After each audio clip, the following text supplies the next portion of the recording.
Hercules, Achilles, Ninja, Tfue.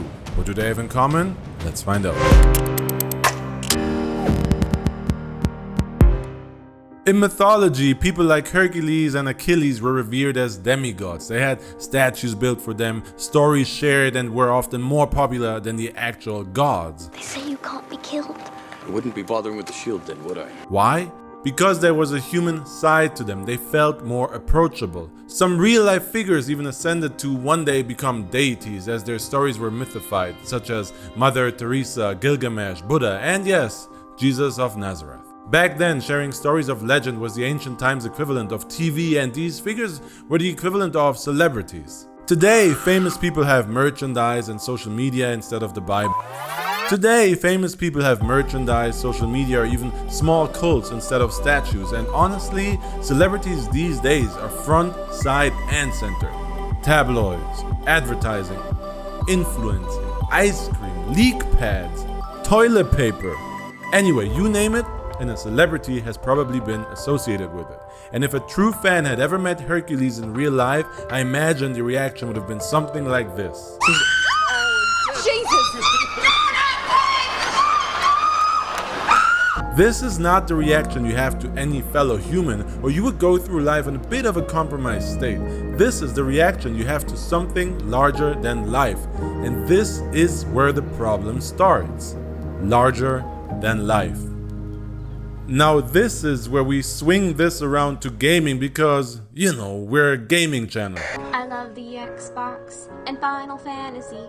Gamers have undergone quite the metamorphosis. They went from being fat, skinny, nerdy, uncool to this, and this, also this. And correct me if I'm wrong, but we've seen this type of reaction somewhere before, haven't we? Yeah, gamers, streamers, online entertainers, call them what you will. They have become the new celebrities. If we were ancient enough, we probably built statues of them and share legends at a siege somewhere. There once existed a man who had walketh the earth like none hath before.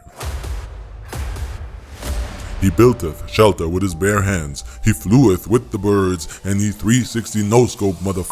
The thing is though, most streamers are only 18 to 20 something years old, which I know a lot of young folks of you don't like to hear it, but it's still an age at which you develop into a full adult. I mean, seriously, some people take 74 years to do that. And when you're a star, they let you do it. You can do anything. Whatever you want. Grab them by the That kind of reach, that kind of platform, the pressure of being liked, being entertaining, being in the public eye, it has an effect. It sounds stupid to say, but these people are mere humans. They are real, very real people. We forget that. Yes, we elevate and mythify them, but unlike Hercules, unlike Achilles, unlike James Bond or the Terminator, these are not played roles, these are not mere stories. When you're interacting with Ninja, you are also interacting with Tyler Blevins. Not a statue, not a role, not a myth, a real person. When you were interacting with Reckful, you were also interacting with Byron Bernstein. I just want you to know that I'm serious.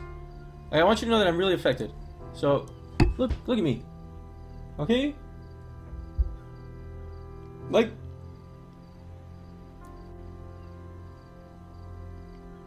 maybe you guys will stop.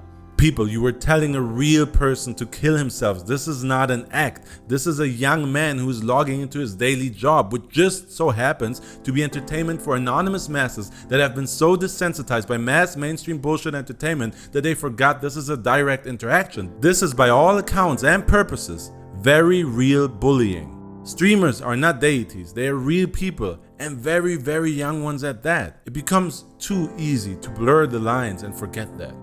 Even the beautiful and wealthy are mostly just like the rest of us. 26-year-old streamer Ohlana recently committed suicide, and one aspect that just cannot be overlooked as it blatantly stands out are her good looks. That appearance, combined with 100k reach on Twitter and a successful career at just 26, makes it all too easy to forget that this is a real person with real problems. Appearance and reach are not some impenetrable armor.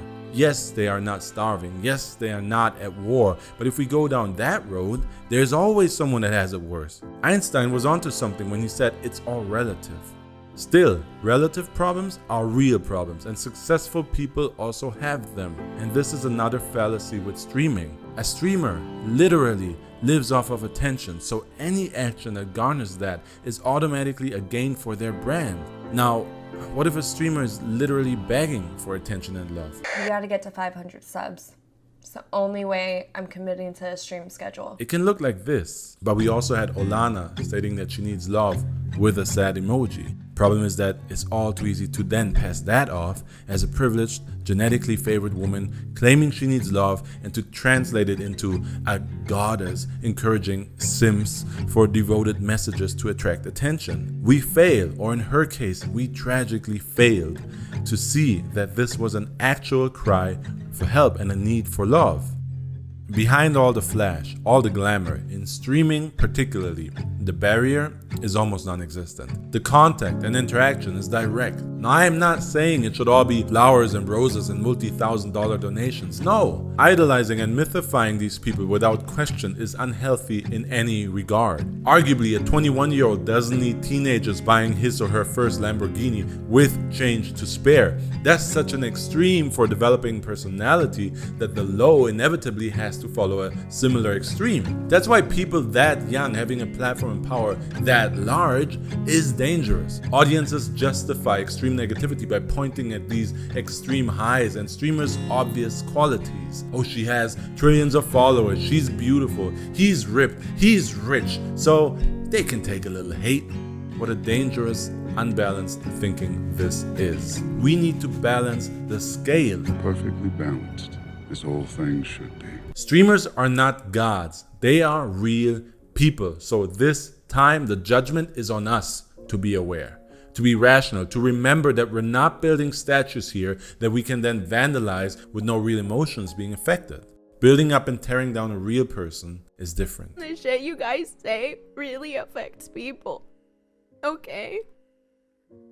Like, you guys have no idea how many times I've wanted to kill myself. How many times I've spent my entire night trying to figure out how I was gonna end my life.